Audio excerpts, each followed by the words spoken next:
দাও। অবৈধদের তুলতে তুলে বৈধদেরকে তোড়ালে শুলে শাসক তোমার ভিক ভিক ধিক্কার।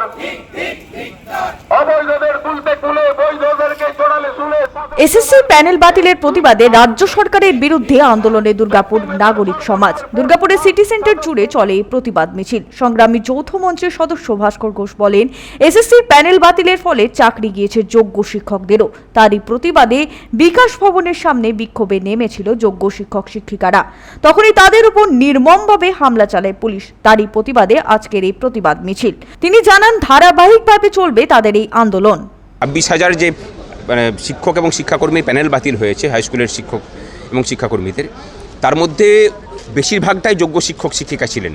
তারা যখন প্যানেল পাবলিশ করা এবং যোগ্যদের প্যানেল পাবলিশ করা, অযোগ্যদেরকে ছাঁটাই এবং 22 লক্ষ ওএমআর পাবলিশের দাবিতে আন্দোলন করছিলেন, তখন বিকাশ ভবনে তাদের উপরে বর্বরোচিত আক্রমণ হয়। সেই আক্রমণের প্রতিবাদে এবং তার সাথে যারা যারা 2016-তে এসএসসিতে পরীক্ষা দিয়েছিলেন তাদের সকলের ওএমআর পাবলিকেশন, যারা অযোগ্য তাদেরকে বের করে দিয়ে যোগ্যদের চাকরিতে বহাল রাখা, এই প্যানেলকে বাঁচানোর দাবিতে আমাদের আন্দোলন চলছে। এবং তার সাথে শিক্ষামন্ত্রী বলেছিলেন গত বছর যে প্রায় 1.5 লক্ষ শূন্য পদ আছে শিক্ষক এবং শিক্ষাকর্মীর, সেই 1.5 লক্ষ শূন্য পদে নতুন করে নিয়োগের বিজ্ঞপ্তি হোক। যারা বিগত 10 বছর ধরে পরীক্ষা দিতে পারেননি তারা পরীক্ষায় বসার সুযোগ পাক। এই সমস্ত কিছু দাবি নিয়ে আজকে মিছিল।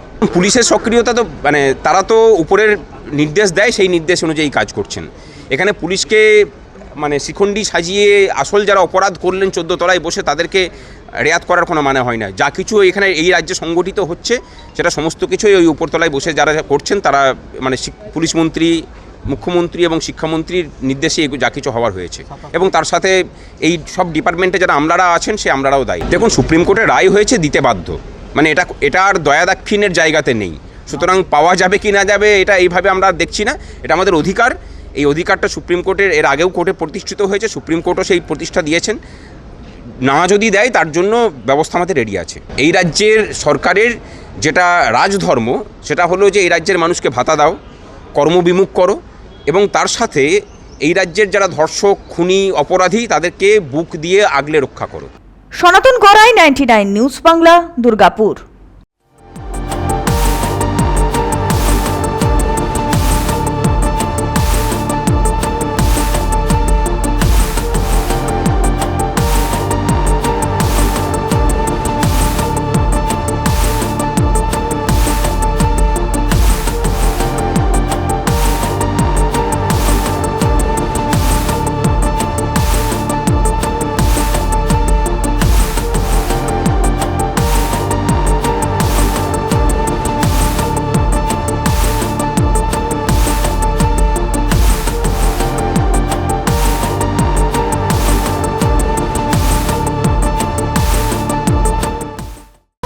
আপনারা দেখছেন 99 নিউজ বাংলা।